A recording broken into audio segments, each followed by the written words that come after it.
히브리서 3장 7절에서 19절 말씀입니다.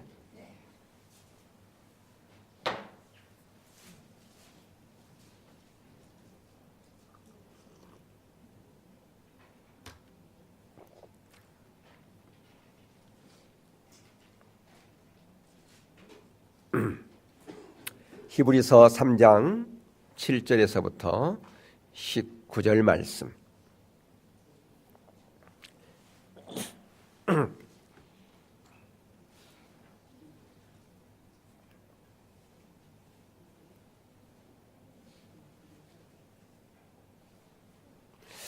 자, 한 절씩 교독하겠습니다. 그러므로 성령이 이르신 바와 같이 오늘 너희가 그의 음성을 듣거든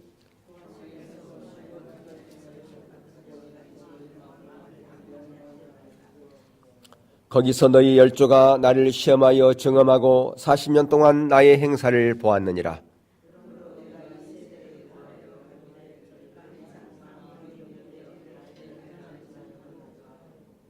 내가 노하여 맹세한 바와 같이 그들은 내 안식에 들어오지 못하리라 하였느니라.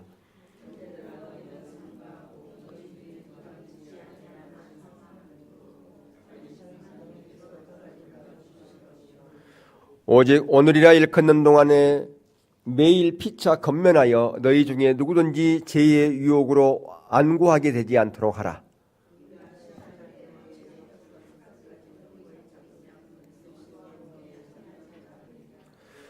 성경에 일렀으되 오늘 너희가 그의 음성을 듣거든 격노하시게 하던 것 같이 너희의 마음을 안구하게 하지 말라 하였으니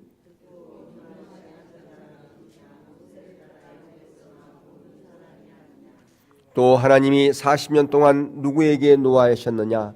그들의 시체가 광야에 엎드려진 범죄한 자들에게가 아니냐?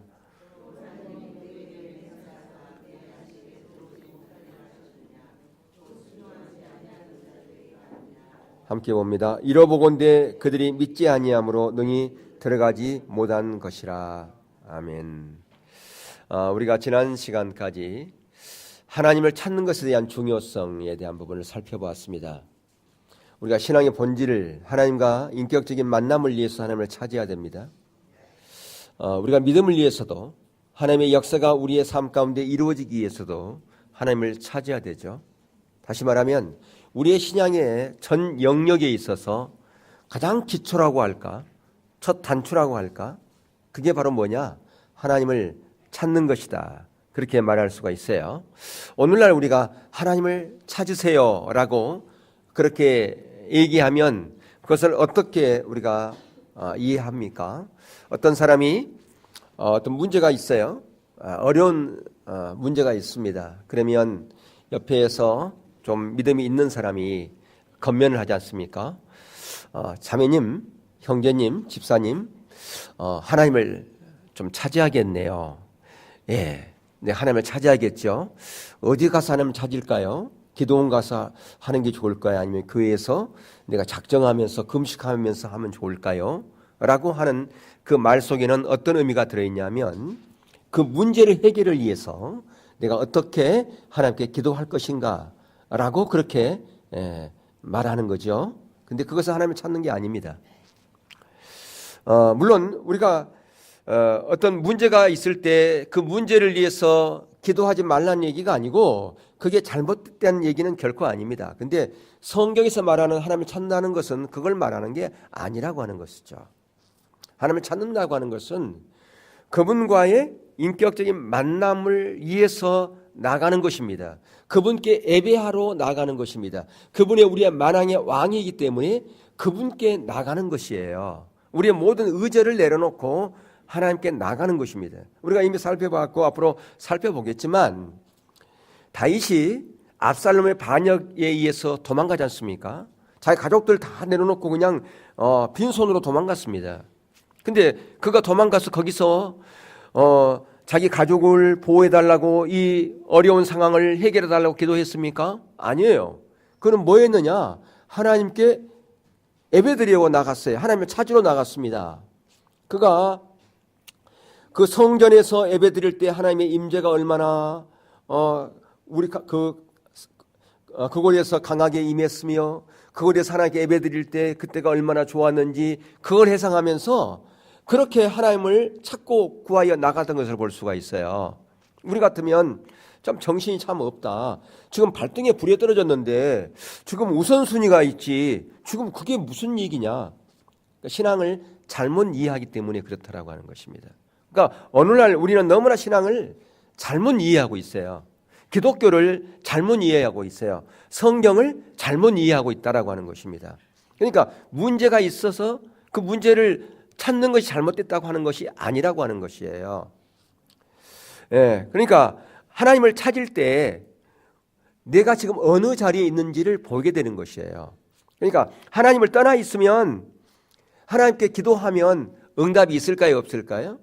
응답이 없어요. 근데 응답이 있을 수도 있어요. 이따 보겠지만. 근데 대부분 내가 하나님을 떠나 있을 때 하나님께 기도한들 무슨 문제에 그 문제 해답이 있을 것이며 응답이 있겠습니까? 응답이 없습니다. 하나님을 떠나 있으면 아무리 그 사람이 철야 기도를 하고 작정 기도를 해도 응답이 없다라고 하는 것입니다. 그럼 우리 가운데 왜 어려움이 있고 문제가 있을까요? 그것은 우리 자신을 돌아보라는 것이에요. 예, 내가 하나님을 떠나 있으면 하나님께 우리를 사랑하기 때문에 우리 가운데 징계합니다. 우리를 징계를 주십니다. 그 징계를 주신 목적은 뭐냐면 그 징계를 통해서 하나님께 돌아오라는 거예요. 왜 하나님께 돌아오라 그럴까요? 우리를 사랑하기 때문에. 그러니까 하나님과 함께 있을 때 그때 하나님의 놀라운 생명과 은혜와 축복이 우리 가운데 임하게 돼 있다 그 말이에요. 근데 하나님을 떠나 있으면 보세요. 가지가 나무에서 떨어져 있으면 그 가지는 얼마 있지 않으면 말라 버려요. 죽어버려요. 열매를 못 맺혀요. 근데 우리가 가지인데 예수님께 붙어 있으면 예수님으로부터 놀라운 생명과 그 은혜가 공급되어져서 우리 안에 열매가 맺히게 되는 거예요. 그게 우리의 신앙이라고 요한복음 15장에서 포도나무 비유를 통해서 우리 가운데 말씀하신다라고 하는 것입니다. 근데 우리가 그 예수님으로부터 떨어져 있으면 더 이상 하나님의 생명이 우리 가운데 전달되지가 않아요. 그래서 하나님은 우리 가운데 징계를 주십니다. 그 징계를 통해서 돌이키라고. 그러니까 문제가 왔다는 것은 뭐냐면 우리를 돌아보라고 하는 거예요. 근데 우리를 돌아보려면 내가 지금 어느 자리에 있는지 하나님께로부터 떠나 있는지 아닌지를 알아야 되잖아요. 근데 그걸 아는 길은 하나님을 찾아야 돼요. 하나님을 찾아 나갈 때 성령님께서 우리 가운데 빛을 비추셔서 내가 지금 이런 문제가 온 것은 그냥이 아니라 내가 하나님을 떠나 있어서 그렇구나. 이런 내가 잘못 때문에 내가 이런 하나님 앞에 잘못된 죄를 지금 지어서 내가 이런 지금 어려움이 있구나. 그걸 보면서 회개하고 자신의 모습을 인식하고 하나님께 은혜를 구하여 나가면 그게 바로 하나님의 은혜가 우리 가운데 다시 부어지고 하나님의 생명이 우리 가운데 부어져서 하나님께서 우리와 함께하는 그런 동행하는 삶이 가능하다 그 말이에요. 그런데 우리는 하나님께 떠나 있으면서 죄를 범하고 있음에도 불구하고 어떤 문제가 오면 징계가 오면 그 문제 해결을 위해서 그 징계를 풀어달라고 하나님께 기도해요. 그러니 문제 해결이 없죠. 예, 그러니까 하나님을 찾는 것과 하나님을 기도하는 것 이게 같은 것일 수도 있지만 전혀 다르다고 하는 사실이에요. 그런데 오늘날 이런 부분에서 우리가 너무나 인식이 없어요. 이걸 몰라. 오늘날 성도들이 하나님을 찾으라 그러면 문제 해결을 위해서 기도하라 이렇게 인식한다 그 말이에요. 그러니까 성경에 대해서 너무나 곡해하고 있는 부분들이 너무 많다라고 하는 거예요. 신앙에 대한 ABC가 너무 안 돼 있어요. 기초 이게 아주 기초인데 이건 기초예요. 기초. 어려운 것도 아니라 우리가 신앙생활을 입문할 때 이것부터 배워야 돼. 이런 것부터. 근데 그런 것도 안 배웠어요. 그럼 무엇부터 배우느냐? 뭐 하고 이거 하고 저거 하고 이것부터 배웠다 그 말이에요. 그렇게 하는 것은 그것을 신앙생활이라 하지 않고 그런 것을 종교생활이라 그렇게 얘기를 합니다. 여러분 기독교를 제외한 불교라든가 이런 거 보세요. 다 그것은 의식이에요. 뭘 하고 뭘 함으로 말미암아 자기가 믿는 그 신의 은혜가 자기들한테 부어지고 문제가 해결된다고 생각하는 게 이게 기독교를 제외한 모든 종교가 다 그렇습니다. 그런데 기독교는 종교가 아니에요. 하나님 살아계신 하나님을 믿는 기독교는 세상 종교와 시스템이 다르다 그 말이에요. 시스템이 달라요. 그런데 시스템이 다르는데 세상 종교와 똑같은 시스템으로 신앙생활을 하려고 그러니까 문제가 있다는 거예요. 이게. 그러니까 어느 신앙으로 빠져버리느냐? 율법주의 신앙으로 빠져버리는 거예요. 하나님이 목적이 아니라 자기 목적을 위해 신앙생활을 하는 거라고 말이에요. 기독교는 자기 목적을 위해 신앙생활하는 게 절대 아닙니다. 그럼 뭘 하느냐? 우리를 구원해 줬단 말이에요. 우리가 영원히 지옥에 갈 수밖에 없는 존재인데 하나님께서 직접 이 땅 가운데 오셔서 십자가에 달려 죽으심으로 말미암아 우리를 죄에서 해방시켜 줬단 말이에요. 그래서 우리는 이제는 더 이상 지옥 백성이 아니라 예수 그리스도를 구주로 영접하기만 하면 지옥에 가는 게 아니라 우리는 어디에 가요? 천국에 간단 말이에요. 하나님 나라 백성이다 그 말이에요. 하나님 나라 백성이기 때문에 우리는 이 땅에서 세상 사람들과 같은 그런 삶의 가치관을 가지고 살아서는 안 된다라고 하는 겁니다.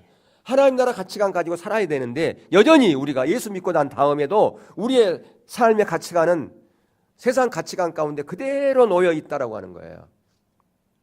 왜 그럴까요? 그동안 우리의 신앙의 그 패턴, 그러니까 우리의 신앙의 기초가 되는 그러한 모든 것이 뭐였느냐? 불교였어요. 유교였어요. 샤머니즘이었어요. 그게 그대로 우리 가운데 몸에 있단 말이에요. 배어 있단 말이죠. 근데 기독교를 접하고 그게 그대로 하나님께, 그러니까 대상만 달라요. 그 예전에 이일수 목사님 우리 집회하셨잖아요. 그분이 그 죽천 감리교회 아주 시골 교회에서 목회하실 때 누구를 전도했냐 하면 무당을 전도했어요. 무당이 예수 믿고 나왔어요. 근데 그가 새벽부터 일찍 나와. 그러면 그는 나와가지고 어떻게 하느냐? 이런 보셨죠? 얘기 들어보셨죠? 이렇게 하나님 앞에 이렇게 했어요. 그러니까 대상만 뭐예요? 자기가 믿는 신 하나님 이렇게 대상만 바뀌었어요. 근데 나중에 그분이 이제 기독교를 잘 이해하고 예수님을 구주로 영접한 다음에 잘 믿고 돌아가셨다고 그렇게 얘기를 하더라고요. 그러니까 우리가 그럴 수 있어요. 대상만 바뀌는 거죠. 예. 초월자 어떤 그 신에게서 나의 원하는 것을 받기 위해서 내가 뭘 하면 어떤 공덕을 쌓으면 내가 헌신을 하면 그 대가로 내가 믿는 그 초월신이 나에게 뭔가를 준다. 이게 세상의 종교가 다 가지고 있는 똑같은 시스템이에요. 근데 기독교는 그런 시스템이 아니란 말이에요. 여러분 가정에서 부모와 자식과의 관계 보세요. 부모에게 뭘 얻기 위해서 어린 자녀가 열심히 빨래도 하고 청소도 하고 그래야만이 부모로부터 용돈도 받고 뭔가를 얻을 수 있나요? 그게 아니잖아요. 그냥 자녀이기 때문에 부모가 먹는 것도 좀 맛있는 것도 주고 그들에게 용돈도 주고 그런 거 아니에요. 근데 우리가 그렇게 생각한다는 거 하는 거예요. 그러니까 너무나 많은 경우에 하나님의 생명이 우리 가운데 거쳐 있어요. 왜 그럴까? 신앙에 대한 잘못된 이해 때문에 그렇다는 거예요. 신앙생활을 잘못하고 있기 때문에 그렇다는 거예요. 하나님의 생명이 거쳐 있는데도 불구하고 우리가 그것에 그냥 모르고 살아간다라고 하는 거예요. 그래서 이사야서 1장 4절에 보면 하나님께서 이스라엘 백성들을 바라보면서 그들이 그렇게 잘못된 신앙생활을 하고 있으니까 슬프다 범죄한 나라여 허물진 백성이여 행악의 종자여 행위가 부패한 자식이로다. 그들이 여호와를 버리며 이스라엘의 거룩하신 이를 만홀히 여기고 멀리하고 물러갔도다 그랬어요. 근데 그들은 자신들이 그렇게 하나님을 만홀히 여기고 하나님을 업신 여기고 하나님의 불신 가운데 있는지 몰랐어요. 왜 그랬을까요? 그들은 의식이 가득했거든요. 열심히 하나님 앞에 기도 많이 했거든요. 그들이 하나님 앞에 헌금도 많이 들었거든요. 헌신도 열심히 했거든요. 봉사도 많이 했거든요. 그러니까 자신들이 신앙생활 잘하고 있다고 생각을 했어요. 근데 하나님은 지금 이사야 1장 4절처럼 슬프다 허물진 백성이요 범죄한 나라요. 뭐가 문제였어요? 신앙에 대한 잘못된 이해를 가지고 있었기 때문에. 방금 제가 얘기한 것처럼 우리의 기독교는 하나님과 친밀한 관계로부터 시작되어지는데 이들은 뭘부터 시작했어요? 의식 잘하면 이것 잘하고 저것 잘하면 그러면 그것이 신앙생활 잘하는 것이라 생각했다 그 말이에요. 언제부터 그렇게 했느냐? 어릴 때부터 부모로부터 계속해서 그렇게 왔어요. 처음 그들이 신앙생활을 할 때부터 그렇게 배워왔다 그 말이에요. 그러니까 그것이 맞는 거라 생각했다는 거예요. 오늘날 우리가 신앙생활을 그렇게 이해하는 경우가 너무나 많다라고 하는 거예요. 왜? 내가 신앙생활 처음 할 때 그렇게 배웠으니까. 목사님한테 배웠고 앞에 믿음의 선배로부터 배우고 계속 그게 흘러 그냥 전통으로 계속 굳어져 버렸다 그 말이에요. 그래서 그게 기독교인 것처럼 생각했다라고 하는 것이죠. 중요한 것은 우리의 관점이, 우리의 전통이 어떠하든 간에 하나님의 관점에서 보는 것이 중요합니다. 성경은 우리의 관점으로 쓰여진 성경이 아니에요. 하나님의 관점으로 쓰여졌다 그 말이에요.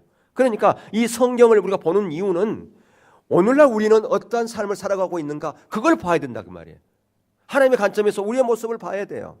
그걸 보지 못하면 우리가 똑같은 그런 자리에 있음에도 불구하고 나는 다르다고 생각할 수 있어요. 여러분 이사야 시대와 호세아 시대는 같은 시대잖아요. 호세아 4장 6절에 보면 내 백성이 지식이 없으면 망하는도다. 내가 지식을 버렸으니 나도 너를 버려. 예, 그러니까 지식이 없어 망했다 그 말이에요. 무슨 지식일까요? 성경 지식, 이론적인 지식을 말하는 게 아니에요. 이게요. 제가 예전에 신학교 처음 갔을 때 성경 암송하는 그런 데를 공부하러 갔어요. 성경 암송하는데 거기서 성경 암송하는 강사 목사님이 그런 얘기를 하더라고요. 앞으로 말세가 되면 기독교가 핍박하면 성경도 다 빼앗기고 그렇게 될 수 있다. 그러면 어떻게 되느냐? 이 말씀을 하면 지식이 없어. 성경 지식이 없어 망한다. 그러니까 성경을 에워버리자. 그렇게 얘기를 하더라고요. 만약에 그게 그렇다면요, 이 이스라엘 사람들은 성경을 웬만한 성경 다 암송했어요. 그분들은 모세 오경은 기본이고요. 그러니까 모세 오경, 제가 그 부분에 다시 알아봤어요. 그러니까 대부분 모든 성도들은 모든 백성들은 모세 오경은 기본으로 다 암송하고 제사장이라든가 또 특별히 어떤 랍비라든가 이런 사람들은 선지서까지 다 암송했대요. 모세 오경뿐 아니라 선지서까지 다. 그리고 좀 더 연구한 사람들은 구약 성경 전체를 다 암송했대요. 대단하지 않습니까? 그러니까 어떻게 지식이 없어 망하겠어요. 성경을 다 머릿속에 갖고 있는데 성경 지식 가득한데.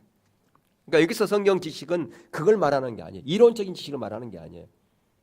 이것은 야다라고 하는 히브리어 단어. 하나님과 경험을 통해서 아는 거예요. 그래서 이 아담이 하를 야다함으로 여기 잉태되었더라 이렇게 돼 있어요.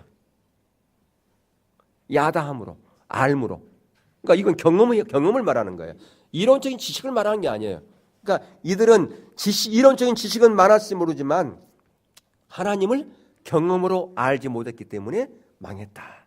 그렇게 돼 있다는 거예요. 그러니까 이사야 시대와 호세아 시대 같은 시대입니다. 그러니까 그들은 의식은 가득했지만 실제적인 하나님과 관계, 친밀함 이런 부분에서는 전혀 실제가 되지 못했다. 그러니까 하나님의 생명이 거칠 수밖에 없는 거죠. 하나님의 은혜가 거칠 수밖에 없는 거죠. 하나님의 실제적인 역사는 그들의 삶 가운데 찾아볼 수가 없는 게 당연한 거 아닙니까? 그런데 그들은 그런 상황 가운데서도 어려움이 오니까 상처투성이니까 기도 많이 했어요. 그러니까 성경에 보면 그들 가운데 상처가 가득했다고 그랬어요. 상처투성일 수밖에 없죠. 이 상처는 뭘 얘기하겠습니까? 이 상처는 여러 가지 부분에서 말하는 거예요. 경제적인 부분에서도 말하고 사람과의 관계의 부분을 말하고 뭐 자녀들의 문제도 말하고 뭐 여러 가지 부분이 상처투성이었다는 거예요. 하나님의 생명이 고갈되어 있으니까 상처투성일 수밖에 없는 거라고 말이에요. 예. 그래서 이사야서 1장 15절에 보면 너희가 손을 펼 때에 내가 눈을 너희에게 가리우고. 그러니까 손을 편다는 게 뭘까요? 손을 언제 펴요? 자녀들이 언제 부모에게 손 펴입니까? 이렇게 달라고 할 때 그러잖아요. 무슨 얘기냐면 하나님께 손을 폈다는 거예요. 하나님 이런 것 주세요. 주시옵소서. 근데 눈을 가려 나 안 본 것으로 그랬다는 거예요. 그리고 너희가 많이 기도할지라도 내가 듣지 아니하느니 너희 손에 뭐가 가득하다? 피가 가득했다. 이게 무슨 얘기예요? 피가 가득했다는 그 사람들이 사람을 죽였다는 얘기겠습니까? 아니라는 거죠. 그들 가운데 하나님의 마음이 전혀 없었다는 얘기예요. 하나님의 마음이 없으면 어떻게 될까요? 하나님의 마음이 없으면 사람과 관계에서 하나님의 마음으로 그들을 바라보는 것이 아니라 자기들의 관점에서 바라보기 때문에 때로는 시기하고 질투하고 미워하고 그런 마음을 가져요. 그게 바로 피가 가득한 거예요. 피가 가득한다는 건 사람을 예수님께서는 뭐라고 그랬습니까? 뭐가 사람을 죽이는 거라고 그랬어요. 실제로 살인한 게 아니라 마음으로부터 다른 사람을 미워하는 것이 그 상대방을 죽이는 거라고 그랬어요. 그러니까 이거 피가 가득하다는 것은 뭐냐면 하나님의 마음으로 다른 사람을 사랑하지 못하고 자기의 관점으로 판단하고 정죄하고 비난하고 이게 하는 것이 바로 피가 가득한 것이다. 왜 그럴까요? 하나님의 사랑이 없기 때문에. 하나님의 사랑과 이웃 사랑은 나눠지지 않는다 그 말이에요. 왜 하나님의 사랑이 없을까요? 하나님과 관계 가운데 없으니까 우리가 다른 사람을 사랑하는 것도요, 하나님을 사랑하는 것도 우리의 자원으로는 불가능합니다. 누구의 자원으로 가능합니까? 하나님의 자원으로만 가능해요. 우리에게는 하나님을 사랑할 수 있는 그런 자원이 없어요. 이웃을 사랑할 수 있는 그런 자원도 없어요. 우리에게는요. 하나님과 친밀한 관계 가운데 있을 때만이 하나님의 자원이 우리 가운데, 하나님의 은혜가 부어져서 하나님을 사랑할 수 있게 되고요, 이웃을 사랑할 수 있게 되는 거예요. 근데 이들이 정말 하나님을 사랑했다면 이웃을 사랑했겠죠. 근데 하나님을 사랑하지 않았기 때문에 이웃을 사랑하지 못하고 다른 사람을 판단하고 정죄하고 손에 피가 가득했다라고 하는 것이에요. 그걸 말하고 있어요 지금. 근데 더 나가서 말라기 시대는 더한 시대잖아요. 말라기 시대는 의식마저도 고갈된 시대가 바로 말라기 시대입니다. 근데 그 말라기 시대는요, 그들이 얼마나 기도를 많이 했는지, 얼마나 눈물 뿌리면서 기도했는지, 앞에 성전이 앞에 있는 뭐가요? 앞이 보이지 않을 정도로 그들이 그렇게 울면서 기도했다고 그렇게 성경은 기록하고 있어요. 제단이 보이지 않을 정도로. 왜 그들이 울면서 기도했을까요? 응답이 없으니까. 삶을 돌아보니까 모든 상처투성인 거예요. 하나도 온전한 것이 없어요. 그러니까 그냥 울부짖으면서 기도했어요. 제단이 안 보일 정도로. 근데 왜 그랬을까요? 하나님을 떠나 있어요. 근데 그들은 몰랐다 그 말이에요. 그러면서 그들이 생각하기를, 하나님이 우리를 사랑하지 않는구나. 우리를 사랑하지 않으니까 이런 일이 있지. 이렇게 생각을 했어요. 그래서 말라기서를 시작하면서 무엇부터 나온지 아세요? 하나님의 사랑부터 얘기해요. 2절에서 내가 너희들을 얼마나 사랑하는 줄 아느냐? 내가 너 너무 사랑해. 왜 그랬을까요? 그들이 생각하기를 하나님이 우리를 사랑하잖아. 그러니까 하나님이 너무너무 사랑해요. 근데 그 놀라운 사랑이 실제가 되려면 하나님 안에 있을 때 그 놀라운 사랑이 실제가 된다니까요. 하나님은 지금도 우리를 사랑하고 계세요. 하나님의 사랑은 변합니까? 변하지 않습니다. 우리의 사랑은 변해요. 하나님을 향한 우리의 사랑은 변합니다. 그러나 하나님의 사랑은 예나 지금이나 전혀 변하지 않아요. 하나님의 사랑은 어디서 그걸 증명했습니까? 십자가에서 증명했어요. 십자가에서 피 흘려 죽으신 것, 그것이 얼마나 우리를 사랑했느냐 하는 그 증거가 되는 거죠. 아멘. 예. 그래서 말라기 시대에는 그냥 모든 것들이 다 상처, 병든 것뿐이었어요. 뭐가 문제였을까요? 영적으로 병들었기 때문에 그렇다는 거예요. 근데 그들은 영적으로 병들었는지 전혀 몰랐어요. 우리가 영적으로 병들면, 그게 심해지면 그것이 뭘로 나타나는지 아십니까? 우리의 모든 삶으로부터 나타납니다. 그게 자녀 문제, 우리의 육신의 문제, 모든 문제로 그게 다 드러나게 돼 있다라고 하는 것이에요. 그러니까 그 문제를 해결하려면 영적인 문제가 먼저 해결돼야 그 문제들이 해결되어지는데, 우리는 너무나 많은 경우에 영적인 문제는 그냥 덮어둔 채 눈에 보이는 그 문제 해결하려고만 하나님께 나간다는 거죠. 근데 그것은 해결 방법이 안 돼요. 하나님을 찾지 않으니까 그렇다라고 하는 거예요. 그래서 하나님을 찾으면, 이런 문제는 눈에 보이는 문제가 아니구나. 영적인 문제 때문에 그렇구나. 그게 발견되는 게. 그러니까 하나님을 찾을 때 그게 가능한데, 우리는 하나님을 안 찾으니까 그 문제 해결을 위해서만 기도하니까 영원한 답이 없는 거예요. 하나님의 백성을 향한 하나님의 뜻은 항상 변하지 않습니다. 그분의 뜻은 평안이에요.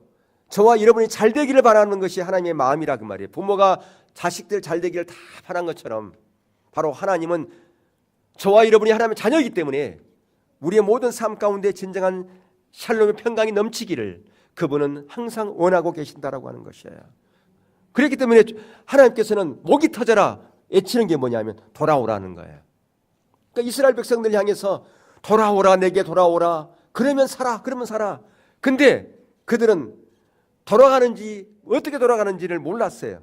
예. 말라기 3장 7절에 보세요.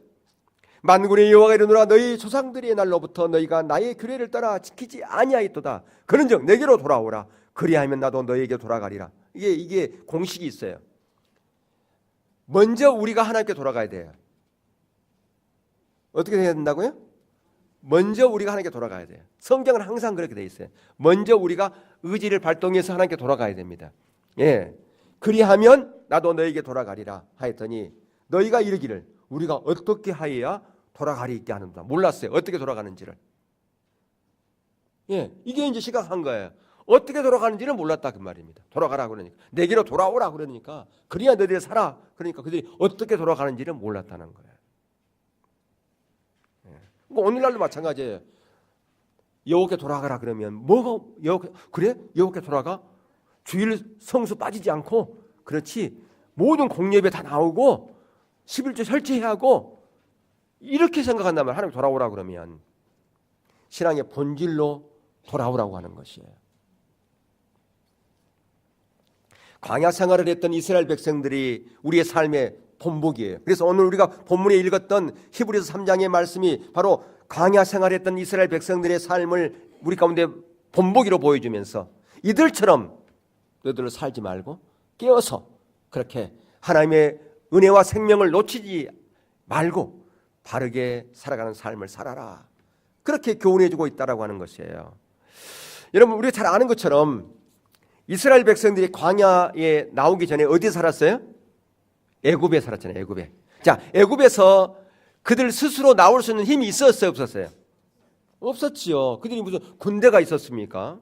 무슨 뭐 무기가 있었습니까? 그들은 다 노예인데 전적인 하나님의 은혜로 모세를 통해서 10가지 재앙을 통해서 홍해를 건너고 그렇게 해서 지금 광야에 와서 그들이 가장 먼저 했던 것이 언약식을 맺은 거예요. 언약식. 어디서 했어요? 언약식을?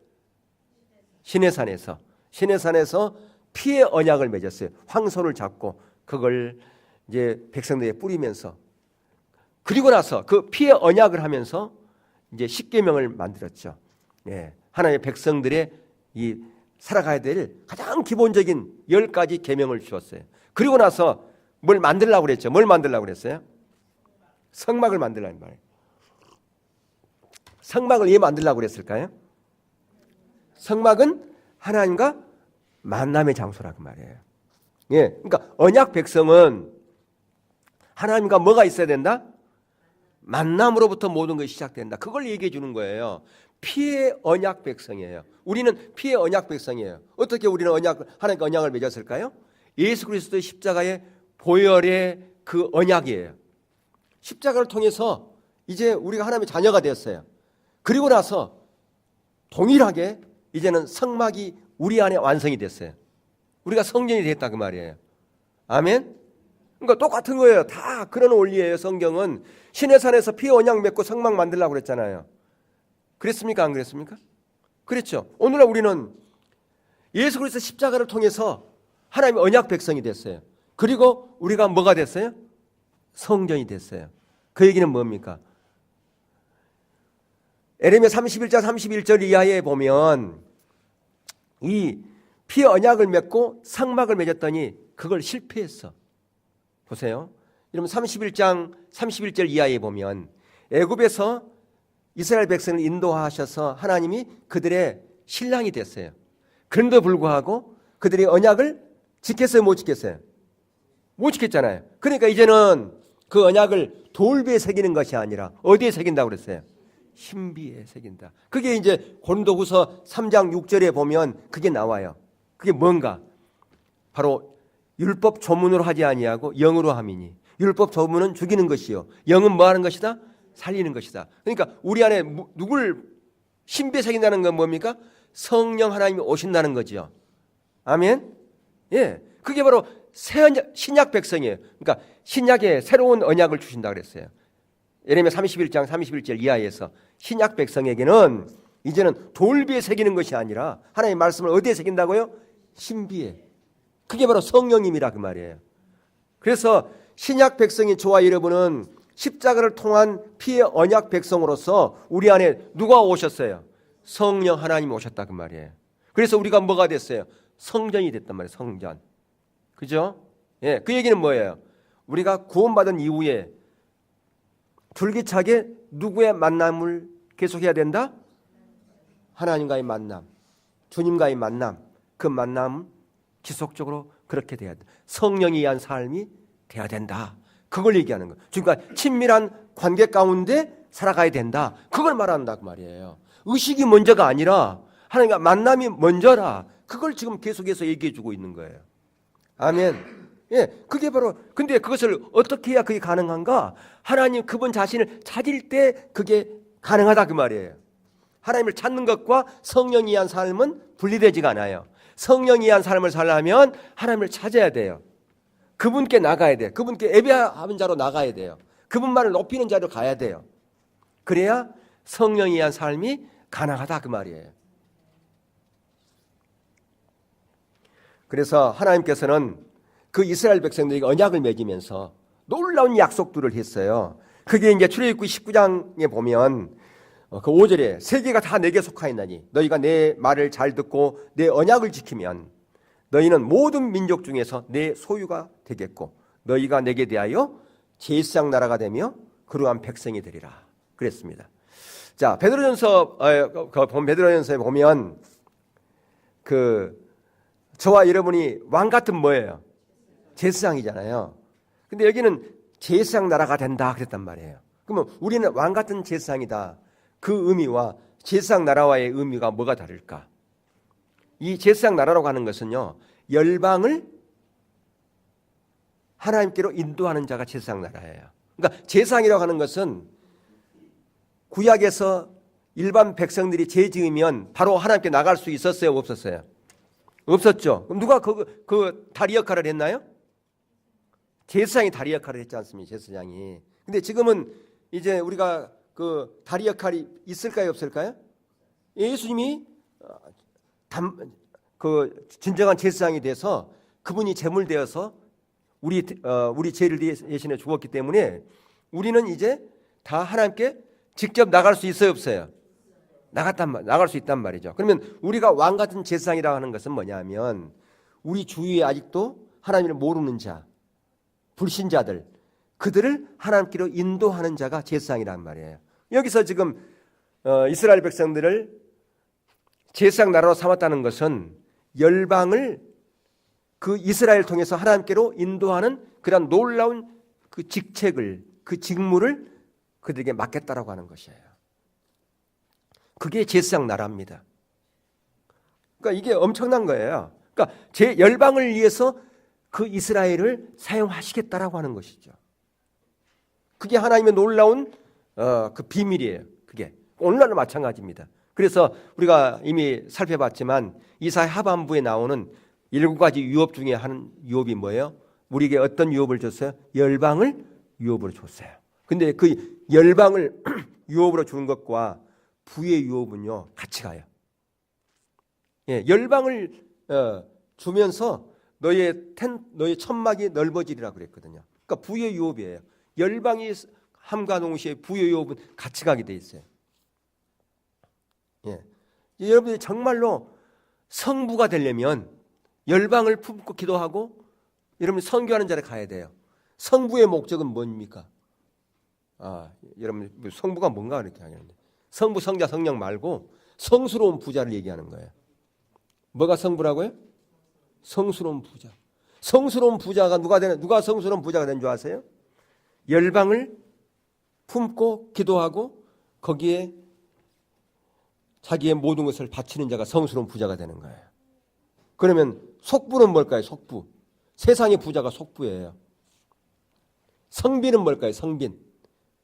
성스러운 성빈은 그가 정말 돈을 많이 벌 수 있고 출세할 수 있지만 하나님 나라를 위해서 자기 모든 삶을 포기하고 선교사로 나가거나 어떤 사람 목회기로 가거나 그런 사람이 뭐예요? 성빈이에요. 성빈. 그럼 성부는 왜 필요한가? 성빈을 위해서 필요한 거예요.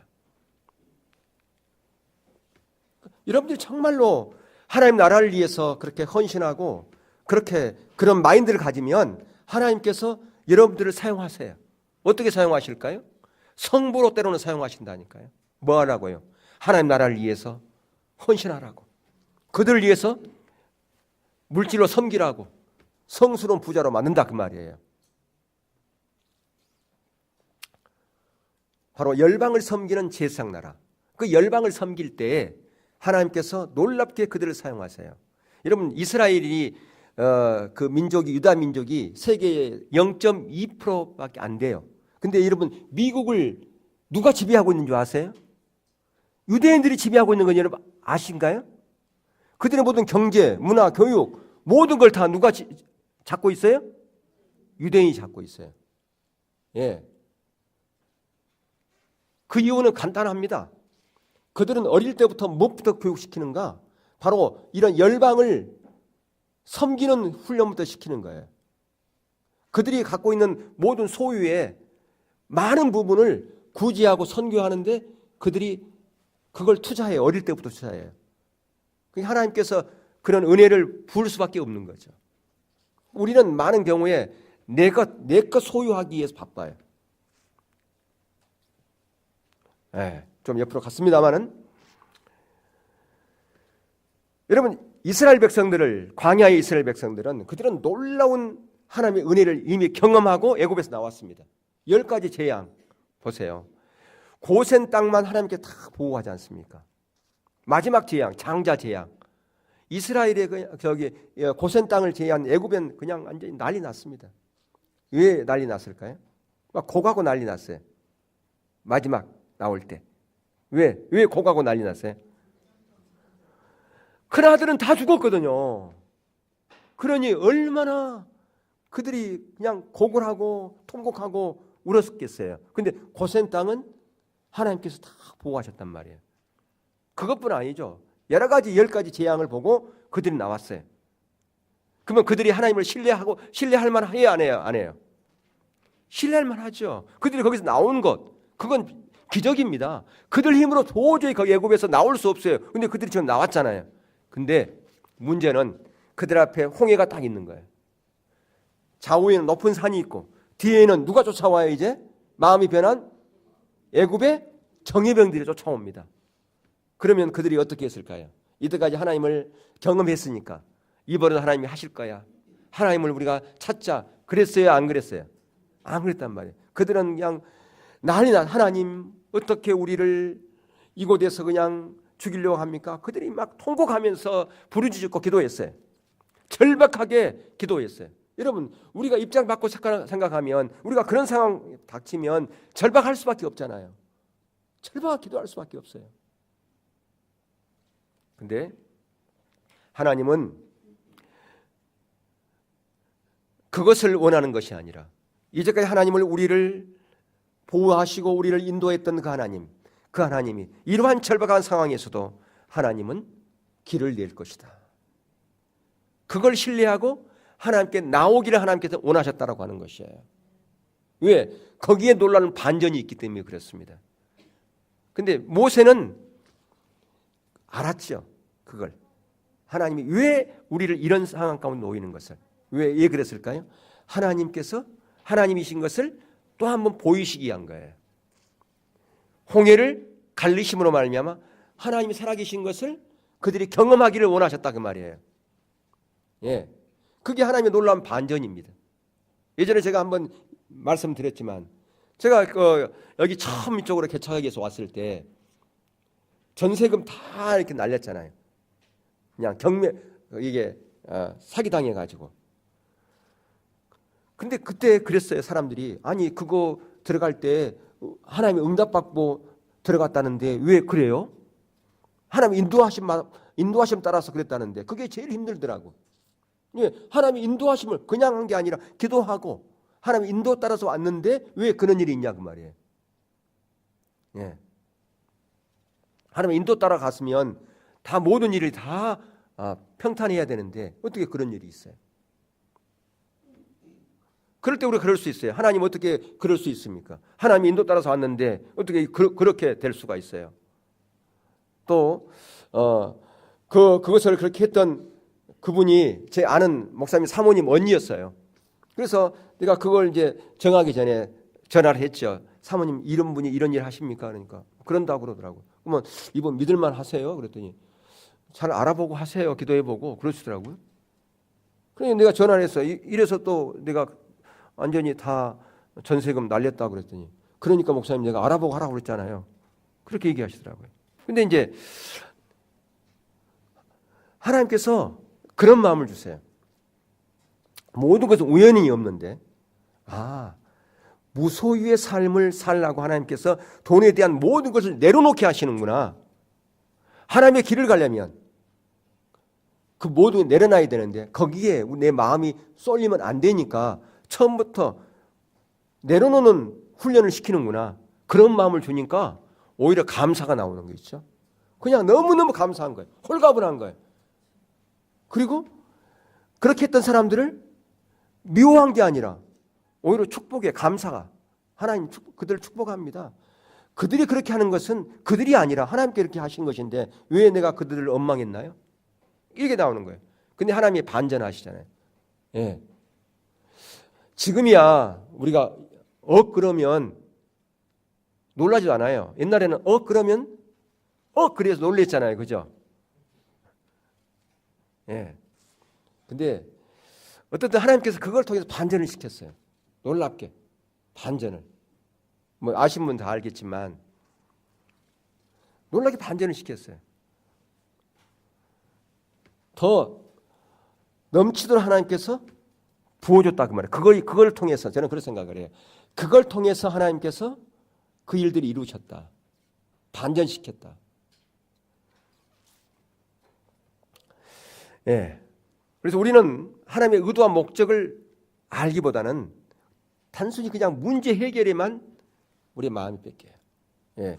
뭐 아신 분들은 아시기 때문에 내가 더 이상 그 얘기는 하지 않겠어요. 그 얘기는 나중에 뭐 필요하시면 내가 얘기를 해드릴게요. 예. 그래서 오늘 본문에 보면 3장 9절에서 10절 한번 봐보세요. 예. 한번 볼까요? 거기 한번 9절하고 10절 한번 다시 한번 읽어보겠습니다. 시작. 거기서 너희 열조가 나를 시험하여 증험하고 40년 동안 나의 행사를 보았느니라. 그러므로 내가 이 세대를 노하여 이르기를 그들이 항상 마음이 미혹되어 내 길을 알지 못하는도다. 예, 보세요. 그들이 행사를 봤다는 게 행사는 뭐예요? 하나님의 놀라운 능력, 하나님의 역사, 이게 행사예요. 그러니까 그들의 초점은 문제 해결, 하나님의 능력, 하나님의 역사, 이거에만 집중력이 있었어요. 근데 그들은 오늘날 우리가 정말 흉내도 못 내고 상상도 못하는 그런 놀라운 하나님의 행사들을 경험했잖아요. 홍해를 육지처럼 건넜죠. 반석에서 반석에서 물을 먹어서 200만 그 백성들이 갈증을 해소했죠. 그 다음에 하늘에서 만나와 메추라기를 통해서 먹을 것을 양식을 공급받았죠. 또 뭐예요? 40년 동안 신발이 안 떨어졌어. 대단하지 않습니까? 하나님께서 그 정갈이 우글거리는 그곳에서 그들을 건강을 지켜주시고 그렇게 하셨다 그 말이에요. 그런데 문제는 보세요. 9절에 그러므로 내가 이 세대에 노하여 이르기를 그들이 항상 마음이 미혹되어 내 길을 알지 못했다. 그들은 뭐에만 초점이 있었어요? 하나님의 능력, 문제 해결, 하나님의 축복, 여기에만 관심이 있었다 그 말이에요. 그럼 뭐에 관심이 없었어요? 하나님의 길에는 관심이 없었어요. 이 시대를 향한 하나님의 의도와 목적, 왜 나를 구원했는가, 왜 나를 하나님의 백성 만들었는지 그거에는 관심이 없어. 오로지 이 땅에서 축복받고 잘 살고 잘 되고 이거에만 관심이 있었다 그 말이에요. 자녀 잘 되고 문제 해결받고 이런 데만 관심이 있었다는 거예요. 왜 그렇다고요? 마음이 미혹되어 그렇다는 거예요. 마음이.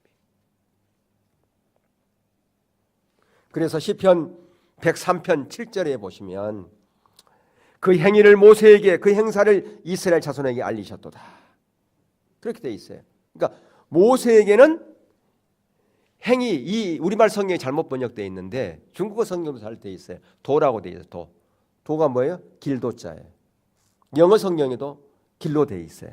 그리고 원문에도 보면 데라키 뭐냐? 길이에요. 길. 그러니까 모세에게는 뭘 보였다고요? 길. 그리고 이스라엘 자손에게는 행사를 알려요. 왜 그랬을까요? 그들이 구하는 것이 그거였으니까. 우리가 하나님의 길을 구하면 하나님께 우리에게 길을 알려요.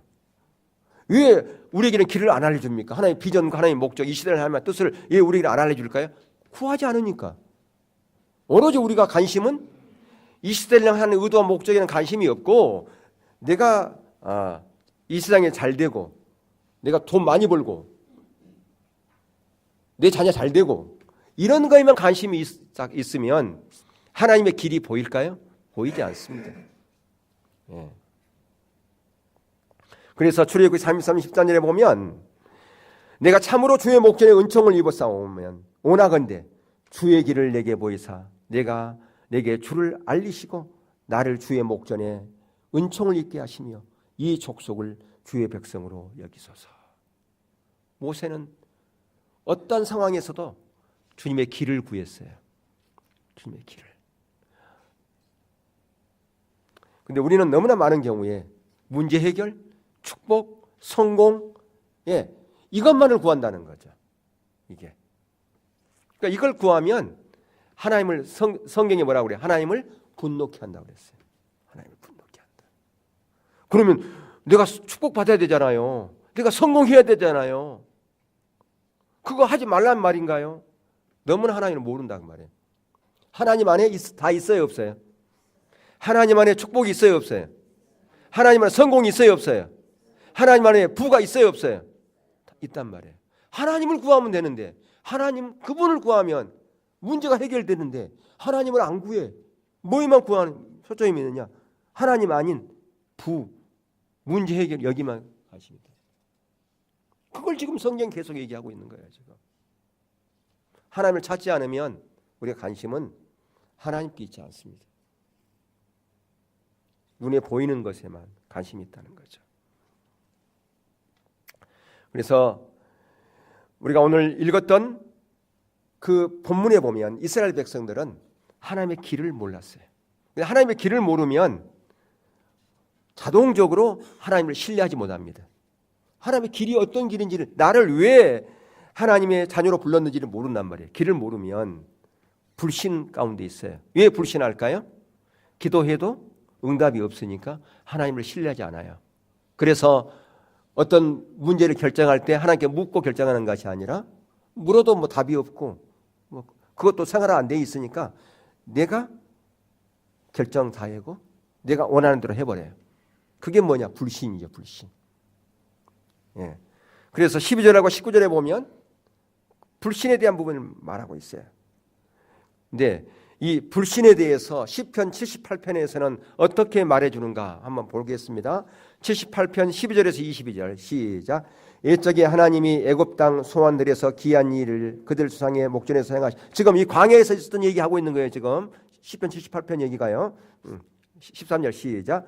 그가 바다를 갈라 물을 무더기같이 서게 하시고 그들을 지나가게 하셨으며 낮에는 구름으로 밤에는 불빛으로 인도하셨으며 광야에서 반석을 쪼개시고 매우 깊은 곳에서 나오는 물처럼 흡족하게 마시게 하셨으며 또 바위에서 시내를 내사 물이 강같이 흐르게 하셨으나 그들은 계속해서 하나님께 범죄하여 메마른 땅에서 지존자를 배반하였도다. 그들이 그들의 탐욕대로 욕심을 구하여 그들의 심중에 하나님을 시험하였으며 그뿐 아니라 하나님을 대적하기 말하기를 하나님이 광야에서 식탁을 베푸실 수 있으랴. 보라, 그가 반석을 쳐서 물을 내신 시내가 넘쳤으나 그가 능히 떡도 주시며 자기 백성을 위하여 고기도 예비하시라 하였도다. 그러므로 여호와께서 듣고 노하셨으며 야곱에게 불같이 노하셨고 또한 이스라엘에게 진노가 불타올랐으니 이는 하나님을 믿지 아니하며 그의 구원을 의지하지 아니한 때문이라. 예, 그들은 놀라운 하나님의 역사를 경험했음에도 불구하고 그들은 하나님을 신뢰하지 못했다. 불신 가운데 있었다. 예. 그들의 초점이 어디에 있었습니까? 하나님께 있지 않았어요. 하나님의 길에 있지 않았어요. 오로지 자기 문제 해결, 눈앞에 보이는 그것만 가지고 그들은 살아갔다 그 말이에요. 다시 말하면 눈에 보이는 환경에 초점이 있었다는 거예요.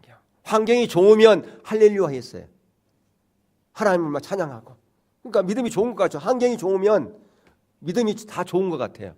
그러니까 언제 믿음이 있는 염려에 드러나느냐? 환경이 어려워봐요. 환경을 의지한 사람은 환경이 다 좋으면 다 할렐루야 그런다니까요. 근데 환경이 어려울 때 그 사람이 믿음이 있는지가 드러납니다.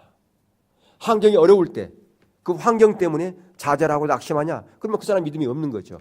환경이 어려울 할지라도 하나님은 신실하기 때문에 이런 환경 가운데서 하나님이 일하실 것이 있을 거야. 끝까지 하나님을 신뢰하고 마음이 낙심하는 자를 가지 않고 좌절하지 않냐고 끝까지 하나님을 바라보면서 하나님을 경배하는 자리에 있으면 그 사람은 믿음이 있는 거죠. 중요한 것은 그래요. 환경만 바라보면 하나님이 보이지 않습니다. 그러면 어떻게 하나님을 봐야 되느냐? 환경 넘어 있는 하나님을 봐야 돼요. 그건 뭘로 보는가? 영적인 눈이 열려야 그게 보는 거예요. 영적인 눈이 열렸을 때 그게 보는 거예요. 근데 어떻게 해야 되느냐? 하나님을 찾아야 되는 거란 말이에요. 하나님을 찾으면 환경 너머에 있는 문제 뒤에 있는 하나님이 보입니다. 그런데 문제만 바라보고 기도해. 똑같은 사람이 기도할 수 있어요. 1시간 동안. 근데 한 사람은 환경 붙잡고 이 문제 해결하기 위해서 하나님 이거 문제 해결해 주세요라고 기도하면 환경 넘어 있는 하나님은 안 보여요. 이 환경만 보이지. 근데 한 사람은 이런 어려운 문제가 있음에도 불구하고 신실한 하나님을 찬양하고 경배하고 하나님은 반드시 이 모든 문제를 이루실 거야라고 하나님을 경배하면 환경 넘어 있는 하나님이 보인단 말이에요. 이게 하나님을 찾는 것과 문제 해결을 기도하는 것과 달라요. 똑같이 기도하지만. 그러니까 우리가 이걸 보아야 된다는 거죠. 근데 이 차이점을 우리가 너무나 몰라요. 이게 뭔지 잘 이해를 못한다는 거예요. 그래서 그들은 불순종할 수밖에 없어요. 왜 불순종하느냐? 믿음이 없으니까 불순종하죠. 하나님을 신뢰하지 못하니까 하나님의 뜻대로 안 간 거예요. 대가 지불을 안 해. 왜? 안 될지 뻔히 아는데 왜 대가 지불을 하고 순종합니까? 내가 원하는 방향에서 가버리지. 그러니까 불순종할 수밖에 없는 거죠. 그리고 더 나아가서 하나님의 음성에 거역할 수밖에 없어요. 왜? 하나님의 음성이 안 들리니까. 당연히 거역하는 거죠. 근데 그것이 하나님을 분노케 하는 것이라 성경 기록하고 있다니까요. 하나님을 분노케 하는 거예요.